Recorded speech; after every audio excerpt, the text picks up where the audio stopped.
Hi guys, welcome to my channel. ఇప్పుడు మీరందరూ ఎలా ఉన్నారండి? ఇప్పుడైతే మేము విజయవాడ నుంచి పెదకాకాని శ్రీ మల్లేశ్వర స్వామి దేవస్థానంకు బయలుదేరామండి. దారిలో మేము కృష్ణానది పక్కనున్న శనైశ్వరాలయం దర్శనం చేసుకొని వెళ్దామని ఇక్కడ ఆగాము. గుడి బయట ఇంకా కన్స్ట్రక్షన్ జరుగుతూ ఉంది.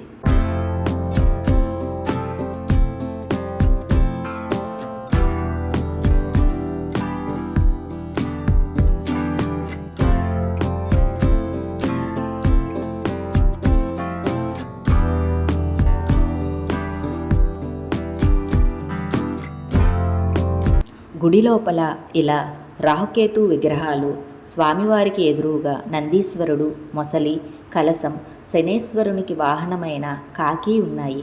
అలాగే పంతులు గారు స్వామివారికి శివలింగానికి అభిషేకం చేస్తూ ఉన్నారు. మేము దర్శనం చేసుకొని ఇంకా బయటికి వచ్చి బయలుదేరాము. ఎక్కడికో మీ అందరికీ తెలుసుగా, పెదకాకానిలోని శ్రీ భ్రమరాంబ సమేత మల్లేశ్వర స్వామివారి దేవస్థానమునకు. ఇక ఆలస్యం ఎందుకు, వీడియోలోకి వెళ్దాం. మేము ముందుగా ప్రకాశం బ్యారేజీ ఎక్కి మంగళగిరి హైవే మీదుగా వెళ్ళి గుంటూరు హైవే ఎక్కాము. ఇంకా కాజాక్ టోల్గేట్ దాటగానే నాగార్జున యూనివర్సిటీ, అది కూడా దాటగానే కొంచెం ముందుకు వెళ్ళి సర్వీస్ రోడ్ ఎక్కి ముందుకు వెళితే పెదకాకాని శివాలయం ఆర్చ్. ఇక అక్కడ నుంచి 5 నిమిషాలు శివాలయానికి వెళ్ళటానికి.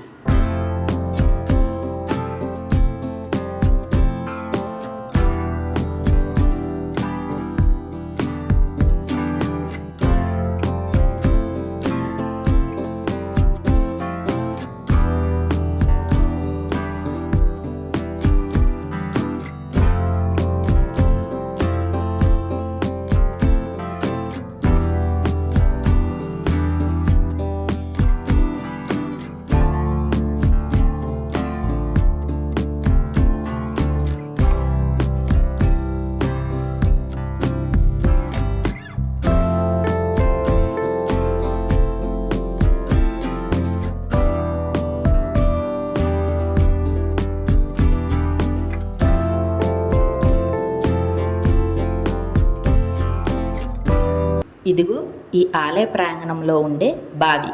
ఈ బావికి ఒక ప్రత్యేకతే ఉందని చెప్పాలి. ఎందుకంటే ఈ బావి దగ్గర స్నానం ఆచరించి ఈ శివాలయంలో 21 రోజులు లేదా 41 రోజులు నిద్ర చేస్తే మంచిదని, అలా చేస్తే ఆరోగ్యం కుదుట పడుతుందని ఇక్కడ భక్తుల నమ్మకం.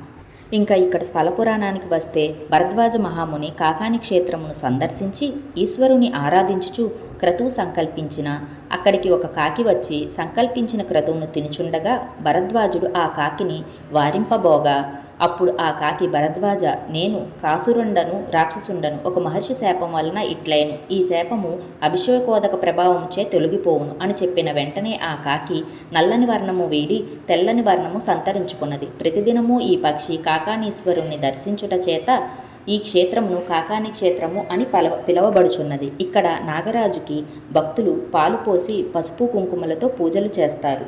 ఇప్పుడు ఎదురుగుండా కనిపించే మండపంలో రాత్రిపూట భక్తులు నిద్రలు చేస్తారు. ఇక్కడికి భక్తులు ఎక్కువగా నిద్ర చేయటానికి వస్తూ ఉంటారు.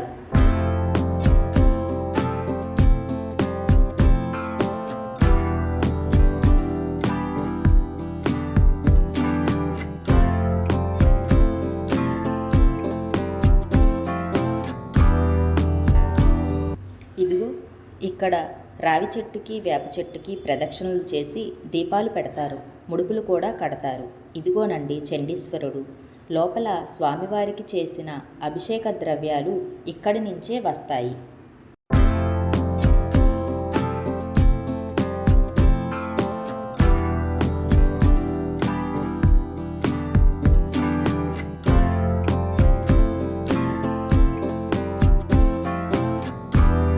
ఇదిగో వేద ఆశీర్వాద మండపము, స్వామివారికి కళ్యాణం జరిగే చోటు. అలాగే స్వామివారి ఉత్సవ విగ్రహాలు, దండం పెట్టుకోండి. అలాగే మనం శ్రీశైలంలో లాగా ఇక్కడ కూడా శిఖర దర్శనం చేసుకోవచ్చు. ఇదే శిఖర దర్శనం చేసుకునే చోటు.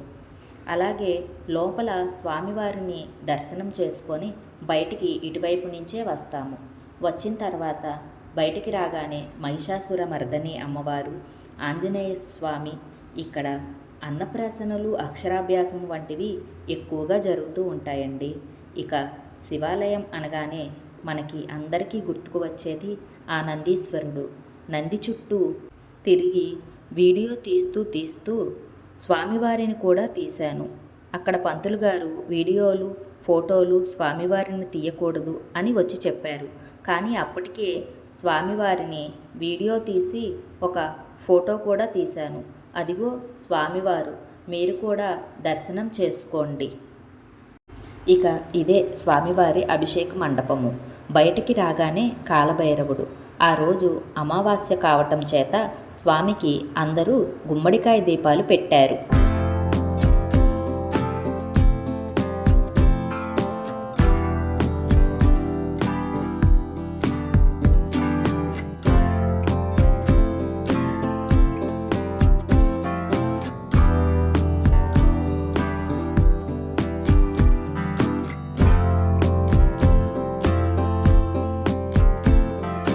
ఇంకా ప్రదక్షిణలు ముగించుకొని ఇక్కడే కొబ్బరికాయను కొట్టి లోపలికి దర్శనం చేసుకోవడానికి వెళ్ళాము.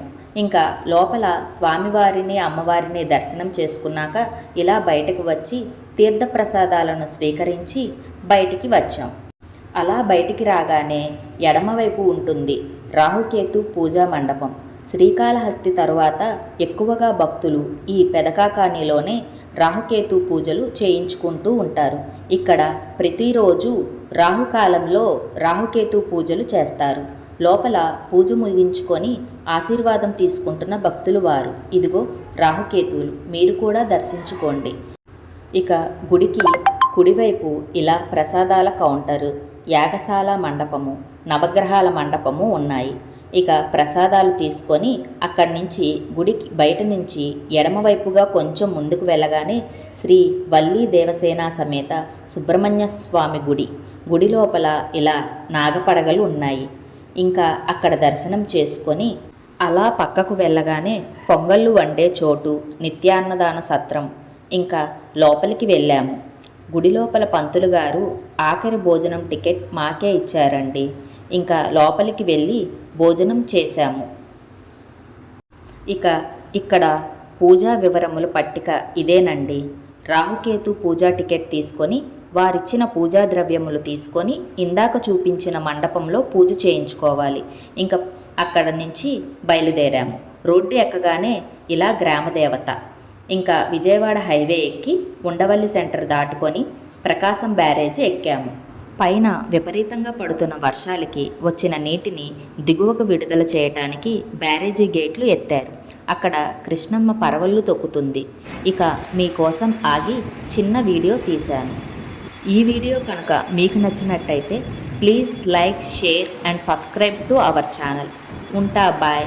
Thank you to all.